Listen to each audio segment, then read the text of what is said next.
ইনসান শব্দের অর্থ হচ্ছে মানুষ। ইনসান মানে কি? সবাই বলেন। আপনারা কি? আমরা কি? আমরা মানুষ। তাই মানুষের নামে আল্লাহ কোরআনে সূরা দিলেন, এজন্য জিনেরা মাইন্ড করার সুযোগ নেই। জিনদের নামেও সূরা আছে। কি নাম? সূরাতুল জিন। মানুষ হচ্ছে কোরআনের সেন্ট্রাল থিম, কেন্দ্রীয় আলোচ্য বিষয়।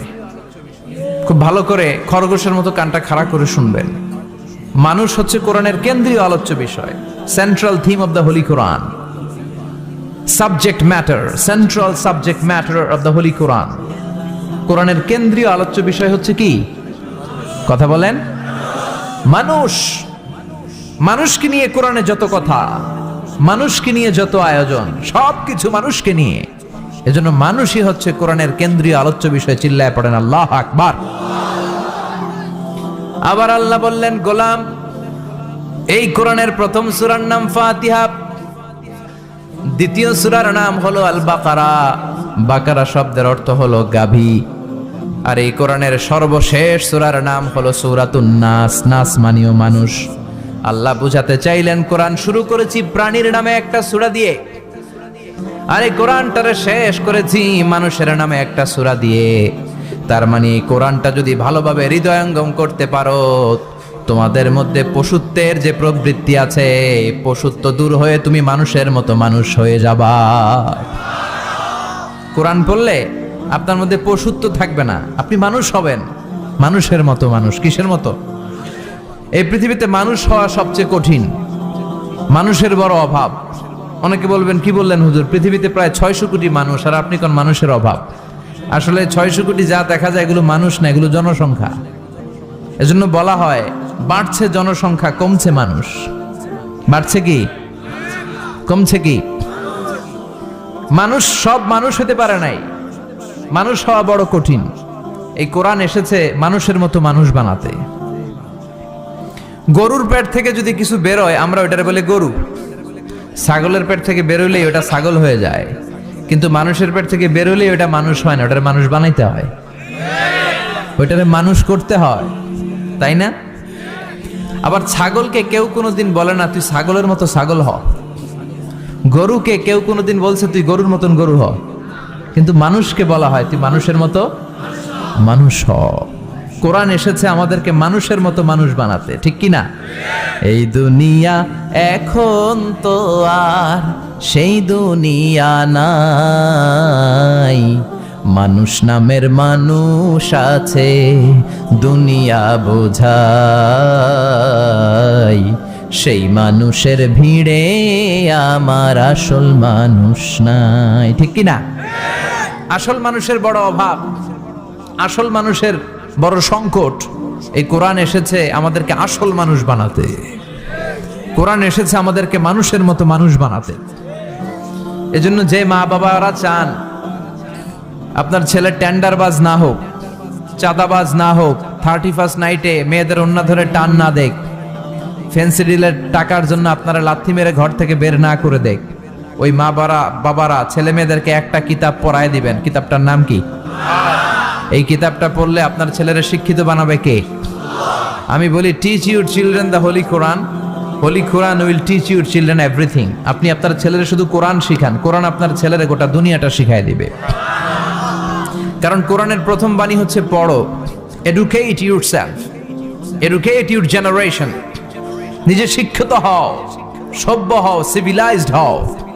শিক্ষার কথা কোরআনে আছে না নাই? কোরআনের প্রথম শব্দটা কি? ইকরা। ইকরা মানে কি? সবাই বলেন প্রথম শব্দটা কি? আল কোরআনের প্রথম বাণী পড়ো, আল হাদিসে নবীর কথা পড়ো। আল কোরআনের প্রথম বাণী পড়ো, আল হাদিসে নবীর কথা পড়ো।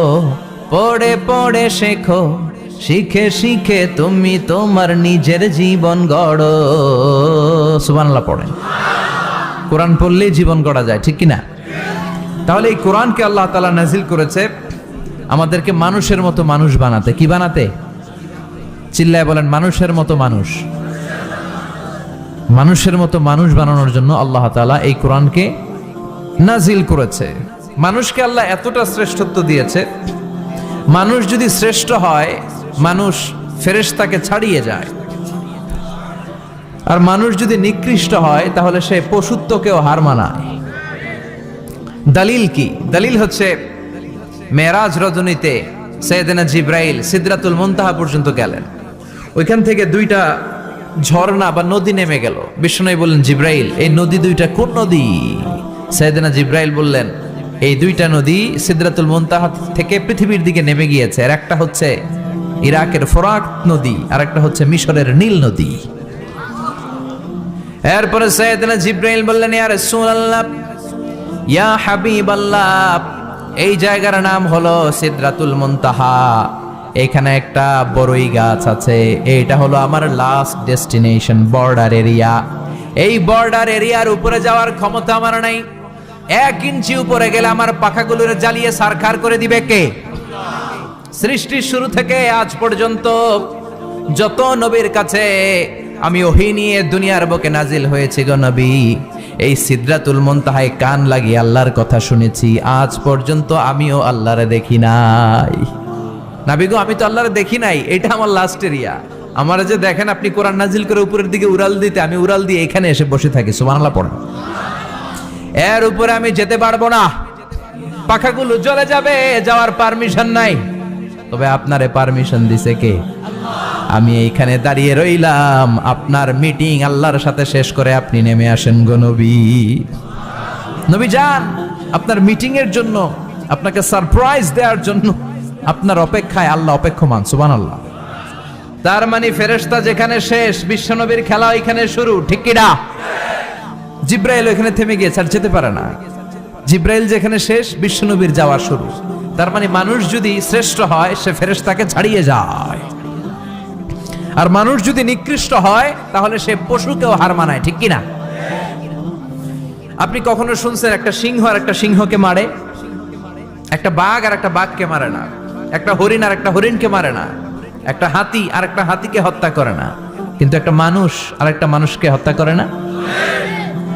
আপনি কখনো শুনবেন না যে একটা বাঘ আর একটা বাঘকে হত্যা করে 10 টুকরা করছে? শুনছেন?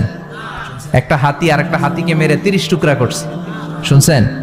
কিন্তু মানুষ আর একটা মানুষকে শুধু নৃশংসভাবে হত্যাই করে না, হত্যা শেষে তাকে 10 টুকরা করে, 15 টুকরা করে, 30 টুকরা করে বস্তাবন্দি করে। চিল্লা এখন ঠিক কিনা?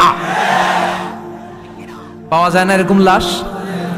গুম করে ফেলছে, ক্রস ফায়ার করে ফেলছে, মেরে ফেলছে, হাত পা বেঁধে, চোখের রশি বেঁধে বস্তার ভিতরে ভরে ক্ষেতের মধ্যে ফেলে দিস। 3 দিন 4 দিন পর এরকম লাশটা ফুলে উঠছে, পাওয়া যায় না? পত্রিকায় বিভৎস লাশ দেখে আমরা অবাক হই। কোন প্রাণী এমনটা করে না। মানুষ মানুষকে মেরে টুকরা টুকরা করে। একটা ছাগল বনের সব ছাগলগুলোরে মেরে ফেলতে চায় না। একটা হাতি ওই জঙ্গল থেকে সব হাতিগুলোকে শেষ করে দিতে চায় না। কিন্তু মানুষ আগুন জ্বালিয়ে জনপদের পর জনপদ ছারকার করে দেয়, গুলি মেরে এলাকার পর এলাকা ঝাঁঝরা করে দেয়। দ্বিতীয় বিশ্বযুদ্ধের সময় আমেরিকা জাপানের 2টা সিটিতে 2টা বোমা মেরেছে, হিরোশিমা নাগাসাকি। হিরোশিমাতে মেরেছে লিটল বয়, নাগাসাকি শহরে ফেলেছে ফ্যাট ম্যান। ওই পাইলটগুলো মানুষ না? মানুষ। আর যাদেরকে মারার জন্য মারতেছে তারাও কি মানুষ? মানুষ এতটাই নিকৃষ্ট হতে পারে, সে তার জনপদের সবাইকে সারখার করে দেয়, তার গোষ্ঠীর সবাইকে মেরে ফেলতে কুণ্ঠাবোধ করে না। চিল্লা এখন ঠিক কিনা? এজন্য আল্লাহ ডেকে বললেন, লাহুম কুলুবুল লা ইয়াফকাহুনা বিহা ওয়া লাহুম আ'য়ুনুল লা ইউবসিরুনা বিহা ওয়া লাহুম আযানুল লা ইয়াসমাউনা বিহা উলাইকা কাল আনআমি বাল হুম আদাল উলাইকা হুমুল গাফিলুন। আল্লাহ বললেন, ওদের চোখ আছে, ওরা চোখ দিয়ে দেখে না। হৃদয় আছে, হৃদয় দিয়ে তার ভাইয়ের জন্য তার মায়া লাগে না। কান দিয়ে আকুতি চিৎকার এই কথাগুলো শুনতে পায় না।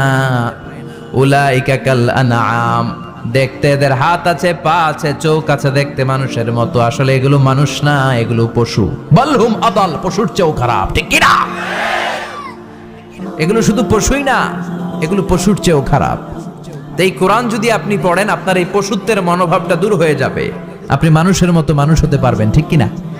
এজন্য আল্লাহ মানুষের নামে একটা সূরা দিলেন। সূরার নাম আল ইনসান। সূরার নাম সবাই বলেন আরো জোরে। ইনসান মানে কি? আরো জোরে কোন। আমরা সবাই কি? মানুষ। মানুষ নিয়ে মানুষের মধ্যেও কৌতূহলের শেষ নাই। বিজ্ঞানীদের মতে মানুষ হচ্ছে হোমোস্যাপিয়েন্স গ্রুপের একটা প্রজাতি, যার বিবেক আছে, বাক শক্তি আছে, বুদ্ধি আছে, চেতনা আছে, উপলব্ধি করার মতো ক্ষমতা আছে। চিল্লা এখন ঠিক কিনা? মানুষের আসল রূপটা কি, মানুষ আসলে কেমন, এ নিয়ে মানুষেরই গবেষণার শেষ নাই। আপনারা একজন জার্মানি দার্শনিক আছে কার্ল মার্কস, নাম শুনে থাকবেন, শুনছেন না? উনি অনেক গবেষণা করে পাইলেন মানুষ হচ্ছে পেট সর্বসজীব, মানে মানুষের পেট ঠান্ডা তো দুনিয়া ঠান্ডা। উনি গবেষণা করে পাইছে মানুষের পেট ঠিক তো সব ঠিক। উনার পরে আরেক দার্শনিক আসলো, ওনার নাম হচ্ছে ভ্লাদিমির লেনিন। উনার বাড়ি হচ্ছে রাশিয়া, উনি রাশিয়ান স্কলার, ফিলোসোফার। উনি এসে বললেন না, মানুষের পেট সমস্যা বড় সমস্যা নয়, মানুষের আসল সমস্যা হচ্ছে যৌন সমস্যা, সেক্স সমস্যা। মানুষের সেক্স ঠান্ডা তো সব ঠান্ডা। চার্লস ডারউইন, ইংল্যান্ডের আরেক দার্শনিক, উনি এসে বললেন তারা দুজন যা বলছে সব ভুল বলছে। মানুষের পেটের সমস্যা আসল সমস্যা না, মানুষের সেক্স সমস্যাও আসল সমস্যা না। আসলে মানুষ মানুষই না, মানুষ হলো বান্দর। মানুষ কি? বানর থেকে সময়ের বিবর্তনে, কালের বিবর্তনে বানরগুলো মানুষ হয়ে গিয়েছে। মাথার তার যদি একটু ঢিলা হয়, যা হয় আর কি। তাহলে একদল বলে মানুষের পেটের সমস্যা বড় সমস্যা, আরেক বুদ্ধিজীবীরা বলে মানুষের খাদ্যের সমস্যা বড় সমস্যা, কেউ বলে যৌন সমস্যা বড় সমস্যা, আরেক আবাল বলে মানুষ মানুষ না, মানুষ হলো বান্দর। আল্লাহ বলে একটাও ঠিক কইতে পারে নাই, ঠিক কি না? আল্লাহ বলে মানুষ তাদের পেটের সমস্যা বড় সমস্যা নয়, মানুষের যৌন সমস্যা বড় সমস্যা নয়, কশিন কালেও মানুষ বানর নয়। মানুষকে আমি আল্লাহ নিজ তত্ত্বাবধানে তৈরি করেছি। মানুষ হলো আশরাফুল মাখলুকাত। মানুষ কি? আশরাফুল মাখলুকাত, গোটা সৃষ্টিকুলের মধ্যে সেরা। এজন্য নূরের ফেরেশতাও মানুষকে সেজদা দিতে বাধ্য হয়েছে। চিল্লা এখন ঠিক কি না? তুমি মাটির আদমকে প্রথম সৃষ্টি করিয়া ঘোষণা করিয়া দিলে শ্রেষ্ঠ বলিয়া, তাই তো নূরের ফেরেশতা করে আদমকে সেজদা, ঠিক কি না? তাই তো নূরের ফেরেশতা করে আদমকে সেজদা, সবার চেয়ে সম্মান দিলে মাটির আদমকে। পড়েন আল্লাহু আল্লাহু তুমি জাল্লে জালালুহু, শেষ করা তো যায় না গে তোমার গুণগান। আল্লাহু আল্লাহু, সুবহানাল্লাহ পড়েন। আল্লাহ বলেন পেটের সমস্যা সমস্যা, কিন্তু আসল সমস্যা না। মানুষের যৌন সমস্যা বড় সমস্যা, কিন্তু আসল সমস্যা না। মানুষ বানর নামের প্রজাতির ভেতর দিয়ে মানুষ হয় নাই, মানুষকে আমি নিজে তৈরি করেছি। মানুষকে আমি আশরাফুল মাখলুকাত বানিয়েছি। সুবহানাল্লাহ। বুখারীর বর্ণনা, লাম্মা খালাকাল্লাহু আদামা ওয়া কানা তুলুহু 60 যিরাআন। আল্লাহ যখন সাইয়েদনা আদমকে তৈরি করলেন 60 হাত লম্বা করে তৈরি করলেন। কয় হাত? সুবহানাল্লাহ কইবেন না? আপনারাও যখন জান্নাতে প্রবেশ করবেন, বুখারীর ওই বর্ণনাতে এসেছে মানুষরা যখন জান্নাতে প্রবেশ করবে প্রতিটা মানুষ 60 হাত লম্বা হয়ে প্রবেশ করবে। এই দুনিয়াতে দাড়ি রাখার জন্য বিশ্বনবী আদেশ করেছেন, কিন্তু জান্নাতে যারা যাবে এদের দাড়িও থাকবে না, মোছও থাকবে না, গায়ের মধ্যে পশমও থাকবে না। সুবহানাল্লাহ বাড়ি দিয়ে গিয়া চিৎকার করে পড়েন আল্লাহু আকবার। তার মানে মানুষ হলো আশরাফুল মাখলুকাত, গোটা বিশ্বের মধ্যে সেরা। আল্লাহ বললেন আদমকে আমি নিজ হাতে তৈরি করেছি। লাম্মা খালাকাল্লাহু আদামা ওয়া কানা তুলুহু 60 যিরাআন, 60 হাত লম্বা করে আদমকে বানিয়েছি। আদমকে সব সৃষ্টির মধ্যে শ্রেষ্ঠত্বের মানদণ্ডে উন্নীত করে আদমকে আমি আশরাফুল মাখলুকাত বানিয়েছি। সুবহানাল্লাহ। আমরা আশরাফুল মাখলুকাত, ভালো লাগে না শুনতে? আমরা হচ্ছি খলিফাতুল্লাহি ফিল আরদ, ইন্নী জাইলুন ফিল আরদি। আল্লাহ বলেন আমি দুনিয়াতে আমার আদেশ বাস্তবায়নের জন্য লিইজরাই আহকামিল্লাহি ওয়া তানফীযি আওয়ামিরিল্লাহ, আল্লাহর আদেশ আল্লাহর নিষেধ জমিনের বুকে পালন করার জন্য মানুষকে আমি খলিফা বানিয়েছি। কার কথা? চুরি করলে হাত কেটে দাও, কার আইন? নাকি মাননীয় প্রধানমন্ত্রী শেখ হাসিনার আইন? এই দেশের বানানো আইন। চুরি করলে হাত কাটো, কথাটা কার? السارق والسارقة فاقطعوا أيديهما جزاء بما كسبا نكالا من الله والله عزيز حكيم. If anyone steal something very precious from the society, the government should cut down his right hand. দামি কিছু চুরি করলে, এটা সাক্ষীর দ্বারা সাব্যস্ত হলে গভর্নমেন্টের উচিত তার ডান হাতটা এক কোপ মেরে কেটে দেয়া। কার কথা? বানু মাখজুমিয়া গোত্রের এক মেয়ে মদিনাতে চুরিতে ধরা পড়ল। অনেক বড় ফ্যামিলির, ডিগনিফাইড শিল্পপতির মেয়ে। সাহাবারা বলল, এই মেয়ের হাত যদি বিশ্বনবী মদিনায় কেটে দেয়, মদিনাতে তো মারামারি লেগে যাবে। কে বলবে বিশ্বনবীর কাছে যে সুপারিশ করার ক্ষমতা কারো নাই? বিশ্বনবীর পালক পুত্র উসামা বিন যায়েদ ইবনে হারেসা, তার ছেলে উসামা পালক পুত্রের ছেলে, তাকে বিশ্বনবী বড্ড ভালোবাসতো। তার উপাধি হলো হুব্বু রাসূলিল্লাহ, বিশ্বনবীর ভালোবাসা। সবাই বলল, উসামা, আমরা যে বলতে পারবো না, তুই যে নবীরে সুপারিশ কর। ও নবী, যদিও চুরি করেছে মেয়েটা, সাব্যস্ত হয়েছে, কিন্তু আপনি মাফ করে দেন, হাত কেটে দিয়েন না। উসামা যে বলে, নবী হাত কেটে দিয়েন না। বিশ্বনবীর চেহারাটা আগুনের গোলার মতো লাল হয়ে গেল। বিশ্বনবী বললেন, উসামা, এটা আল্লাহর আইন, সুপারিশ করার সাহস তোর বুকের ভিতরে দিল কে? কে দিয়েছে স্পর্ধা? লাউ আন্না ফাতিমা বিনতে মুহাম্মদ সারাকাত লাকাতা মুহাম্মাদুন ইয়াদাহা। এই মেয়ে তো দূরের কথা, আমার কলিজার টুকরা, নয়নের পুটুলি, জান্নাতি নারীদের সর্দারানী আমার মেয়ে ফাতেমাও যদি চুরিতে ধরা পড়ে, আমি তলোয়ারটা বের করে ফাতেমার হাত কেটে দিতে এক সেকেন্ডও দেরি করব না। কারণ আইনটা কার? চিল্লায় বলেন, কার? এজন্য বাংলাদেশে চুরি চামারি আছে না নাই? হাজার হাজার কোটি টাকা উধাও হয়ে যায়, আছে না নাই? আমাদের মাননীয় প্রধানমন্ত্রী যদি এই নিয়ম করে দেয়, যারাই চুরি করবে হাত কেটে দেয়া হবে। বাইতুল মুকাররমের স্কয়ারের সামনে হাত কেটে দেয়া হবে। আর প্রতিটা চ্যানেল লাইভ ব্রডকাস্ট করবে, এটা সরাসরি সম্প্রচার, আমরা সবাই দেখবো কেমনে চোরদের হাত কাটে। এই নিয়ম যদি আমাদের মাননীয় প্রধানমন্ত্রী করে দেয়, দেশে আর চোর খুঁজে পাওয়া যাবে? কথা কন। তবে এই চোর লাউ চোর, ডাইল চোর, মুরগি চোর না, যারা হাজার কোটি টাকা মেরে দেয়। এক সিগনেচারে দেশের 10,000 কোটি টাকা নাই, চিল্লায় বলো ঠিক কিনা? এই চোরদের বিচার যদি করা যেত, তাহলে এই দেশে আর দুর্নীতি থাকতো না। দুর্নীতি দমন কমিশনের দরকার হতো না। মন্ত্রীদের রাতের ঘুম হারাম হতো না। এটা মদিনার সমাজ হয়ে যেত, শান্তির বাংলাদেশ হয়ে যেত, ঠিক কিনা? এজন্য আল্লাহ বললেন, গোলাম, এই জমিনের ভেতরে চুরি করলে হাত কেটে দিবা, জিনা ব্যভিচার করলে ডেথ পেনাল্টি, ক্যাপিটাল পানিশমেন্ট, মৃত্যুদণ্ড, সর্বোচ্চ শাস্তি, ঠিক কিনা? আপনাদের নোয়াখালীর কোথায় যেন একটা মেয়ে ধর্ষিতা হয়েছে, সুবর্ণচর, এটার বিচার হয়েছে না? প্রক্রিয়াধীন হচ্ছে, সবাই অ্যারেস্ট হয়েছে, হচ্ছে। এজন্য ইসলাম দিয়ে যদি আইন কায়েম করা হয়, 24 ঘন্টার আলটিমেটামে সব বিচার হয়ে যাবে, যেরকম, ঠিক কিনা? ইসলাম বলে চোরের হাত কেটে দাও। জেনা ব্যভিচার করলে ডেথ পেনাল্টি, সৌদি আরবে হেড অফ করে, গলা কেটে ফেলে। বাংলাদেশেও যদি এটা করা যেত, খবর হয়ে যেত, আর কোন ধর্ষক বাংলার জমিনে জন্মাতো না, চিল্লায় বলো ঠিক কিনা? আল্লাহ বলেন, আমি মানুষকে খলিফা বানিয়েছি আমার এই হুকুম আকামগুলো বাস্তবায়নের জন্য। সব সৃষ্টিকুলের মধ্য থেকে মানুষকে আমি বানিয়েছি আশরাফুল মাখলুকাত। আবার মানুষকে বানিয়েছি আমি আমার খলিফা। আবার মানুষের চেহারাটা আমি আল্লাহ সব চাইতে সুন্দর করে তৈরি করেছি। সুবহানাল্লাহ।